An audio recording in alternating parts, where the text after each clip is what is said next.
টাকাটা বের করে ফেলি। ভাই, আপনার মানি ব্যাগ পড়ে গিয়েছে। ও, মানি ব্যাগ পড়ে গেছে? ভাই তাহলে আমি আসি। আচ্ছা ঠিক আছে, ধন্যবাদ ভাই। আরে টাকা কি হলো? এই ভাই, এই এদিকে আসেন, এদিকে আসেন। কি হয়েছে ভাই?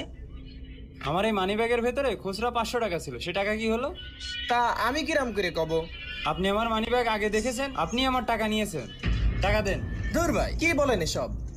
আমি দেখলাম আপনার মানি ব্যাগ এখানে পড়ে ছিল, আমি সেটা আপনাকে দেখাই দিলাম, আর আপনি আমাকে চোরের বদনাম দিচ্ছেন। তাহলে আমার মানি ব্যাগের টাকা কি হলো?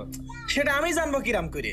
শোনেন ভাই, আপনার এই টাকা যদি আমার নেওয়ার ইচ্ছা থাকতো তাইলে আপনার এই মানি ব্যাগ নিয়েই আমি চলে যেতাম। আমি তো আপনার উপকার করলাম, মানি ব্যাগটা এখানে পড়েছিল তাই। এই ভাই, আপনি দেখেননি? জি ভাই। আর আপনি এসব কি বলছেন? এ ভাই, কি হয়েছে? আরে ভাই